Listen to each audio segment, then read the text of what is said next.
du Québec. Bonsoir, Dr Boucher. Bonjour, Mme Marcoux. Bon, alors vous êtes sur le terrain chaque jour. Est-ce qu'il manque des masques pour le personnel qui en aurait besoin? C'est les choses c'est les changements qui sont difficiles en ce moment. Alors, la semaine dernière, on partait de l'assumption qu'on aurait Juste assez de baisser masques. la caméra, si c'est possible. Oh, je m'excuse. On pensait qu'on aurait eu assez de masques. Là. Depuis 2 jours, on se fait dire non, il va effectivement peut-être avoir une pénurie. On dit bien peut-être. Alors, il faut ajuster le tir. Nous savons que nous ne sommes pas dans une situation idéale. Le personnel soignant est exposé. On le sortait la semaine dernière à Montréal. Je vous dirais que les choses se sont quand même beaucoup améliorées. Maintenant, c'est à Québec, là, on le sait, là, il semble manquer de masques. Le personnel soignant de première ligne, il commence à avoir des cas de transmission communautaire à Québec, puis les gens sont exposés. Puis ça veut dire des gens qui sont en quarantaine, qui pourront peut-être pas nous aider à soigner les personnes malades dans quelques semaines. Est-ce que vous, en tant que médecin, ça vous inquiète? Tout à fait. En fait, c'est pas juste les médecins, c'est toutes les équipes soignantes. C'était bien décrit là, dans les résidences de personnes âgées avec des cas positifs. Ces gens-là aussi sont essentiels. Il faut les protéger. On a besoin de directives claires. La semaine dernière, le ministère, là, devant les différentes transmissions communautaires, là, Montréal, Québec, les régions, a dit aux différents établissements: vous êtes en charge de décider comment vous allez protéger vos membres du personnel. Ça a causé quand même beaucoup de problèmes là, au niveau terrain parce que c'est pas toutes les directions qui pensent de la même manière, qui protègent les gens de la même manière, de la même façon. Donc, c'est assez inégal comme directive, là, si je vous entends. Oui, bien, on pourrait peut-être comparer ça là, au leadership de M. Legault, qui est excessivement bien dirigé, bien organisé au niveau du Québec à tous les jours à 1 heure, là, où est-ce que toute la population du Québec sait à quoi s'en tenir. Dans le milieu de la santé, malheureusement, ce n'est pas du tout comme ça que les décisions sortent. Puis l'anxiété, oui, il y a un problème de masque, mais il y a aussi là, le manque d'information. Les gens, je peux vous dire qu'il y a beaucoup de soignants, là, encore là, dans la région, la ville de Québec, je peux vous dire, ils ne savent pas quel genre de matériel ils vont avoir demain matin quand ils vont rentrer aux urgences. Puis ça cause des problèmes. La même chose pour les CHSLD. Il est clair que quand il y a des cas positifs, il faut protéger ces gens-là.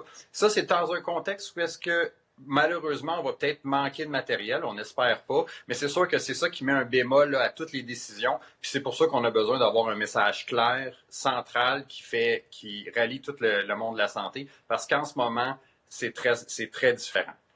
Où vous sentez que le message n'est pas clair, Dr Boucher?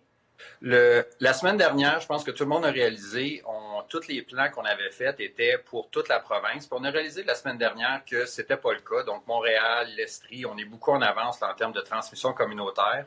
Le Québec est probablement un 7 à 8 jours en retard. Puis on sait que dans les régions, là, il y a encore moins de cas. Alors, on ne peut pas se permettre d'appliquer les mêmes critères, les mêmes mesures de protection à toute la province. Alors, c'est pour ça qu'il y a des choses locales, mais à travers ça, je pense que les gens posent beaucoup de questions sur les N95, les masques chirurgicaux, les jaquettes. Dites-vous que nous, sur le terrain, là, il y a une panoplie de cas différents. Madame a été exposée à ci, madame a tel symptôme, ce monsieur-là, il y a tel facteur de risque. Ça devient complexe. Puis sans directive claire, c'est juste plus stressant pour le personnel soignant d'être là. Parce que les gens continuent à venir dans nos urgences. On n'a pas des occupations comme on avait avant, mais les gens ont besoin de soins, les gens ont des mal de ventre, les gens ont des migraines, les gens ont besoin d'être soignés, puis on est là pour eux, mais il faut s'assurer qu'on va être capable de le faire pendant encore longtemps. Et c'est surtout qu'on demande au personnel, les membres du système de la santé, d'aller au front et quand même au péril de leur vie, parce que c'est vrai que le côté létal... Je peux vous dire que le personnel soignant, on ne se pose pas la question est-ce qu'on va soigner les gens ou pas. On est là pour la population, puis ça, le travail se fait. Malheureusement, qu'est-ce qu'on voit? Puis même à travers nous, il y a des travailleurs qui disent ah oui, j'aimerais bien avoir un masque, mais c'est pas grave. Mais on le sait, là, les autres pays, les autres États américains nous le démontrent. Le personnel soignant qui est exposé, qui n'est pas protégé, ça devient pas seulement qu'ils vont être en quarantaine et malades, mais ça va devenir des vecteurs, ils vont devenir des sources d'infection pour les patients. Alors, c'est pour ça que c'est important de les protéger. Mais encore là, il faut prendre en compte les masses de stock. Je peux vous dire que sur l'île de Montréal, depuis hier, tous les chefs d'urgence sont en train de travailler à trouver une manière de réutiliser les N95 parce que jusqu'à cette semaine, ça n'avait pas été mentionné que c'est un problème. Alors, le système s'adapte, on va trouver des solutions, mais c'est toujours fatigant d'apprendre ça à gauche, à droite, sans avoir de directive générale. En désinfectant, en réutilisant ces fameux masques N95, croyez-vous qu'ils vont perdre leur efficacité, Dr Boucher? Alors, il y a plusieurs études qui ont été faites, là, surtout aux États-Unis, parce que c'est là que la crise est le plus faite. Je pense que c'est des très, très bonnes études. Il y a différents concepts. Là, on peut prendre... le but, c'est qu'on assigne un masque à chaque employé. On peut le mettre dans des sacs de plastique pendant 24 à 72 heures. Il y en a qui ont les mis dans des fours à pain à 300 degrés pendant quelques minutes. Ça a été prouvé que c'était très, très sécuritaire. C'est sûr que c'est toujours, on entend ça des autres pays, il faut le certifier ici au Québec. Je pense que ça s'en vient, mais on est en mode adaptation. Puis c'est ça qui va être important dans cette crise-là, c'est qu'il faut s'adapter aux mesures que les choses vont arriver. Bon, il y a une question qui a été posée aujourd'hui et au Dr Arruda et au premier ministre François Legault. Est-ce que tout le monde maintenant au Québec, étant donné la crise, la progression aussi de cette pandémie mondiale, doit porter un masque, selon vous, Dr Boucher? Non, définitivement pas. Encore là, dans un monde idéal, tout le monde resterait dans son appartement, personne ne sortirait dans les rues, la nourriture serait livrée à tout le monde se laverait les mains 45 fois par jour. Les masques, on n'en a pas beaucoup. Ça ne sert à presque rien là, pour la population en général qui reste à la maison.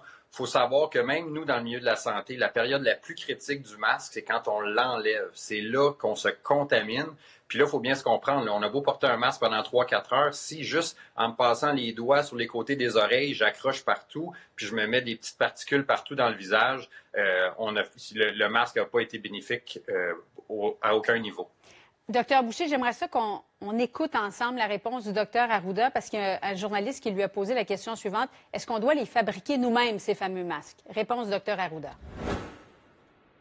Si quelqu'un veut se faire des masques en tissu, OK, j'ai pas de problème. Je veux dire, puis il peut le faire, je pense que ça peut être fait. Mais il ne faut pas qu'il utilise le masque en pensant que c'est juste le masque qui va régler son problème. Qu'est-ce que vous en pensez, Dr Boucher? Est-ce que les gens qui ont peur, qui devraient peut-être se fabriquer un masque? C'est exactement là ma réponse. C'est pas une mauvaise idée, mais il faut vraiment bien l'utiliser. Puis le vrai danger, c'est quand la plupart des gens, ou quand ça a été fait, c'est que les gens se servent ça comme d'une armure. Ah, j'ai mon masque, donc je peux aller dans les lieux publics, donc j'ai pas obligé de faire l'isolation sociale, donc j'ai pas besoin de me laver les mains. Puis en fait, le masque, là, le bénéfice est beaucoup. Si on laisse tomber les autres mesures, le masque devient néfaste. Alors c'est là que ça devient un petit peu compliqué. Là. Si tout le monde continue à faire les mêmes choses, le masque, effectivement, comme M. Dr. Arruda a mentionné, est une mesure supplémentaire. Mais qu'est-ce qu'on a vu dans d'autres pays, c'est que ça cause un déclin là, des autres mesures. La même chose que pour le test. On le voit, nous autres, sur le terrain. Les gens viennent se faire tester. Ils sont testés COVID négatifs. Puis là, tout d'un coup, ils n'ont plus besoin de s'isoler. Ils n'ont plus besoin de se laver les mains. Tout est là. Puis c'est là que les complications arrivent. Fait que c'est les tests, les masques, oui, mais il ne faut pas oublier l'isolation sociale. Là. Puis je vous le dis, là, c'est le message de tout le monde, tous les personnels soignants sur le plancher.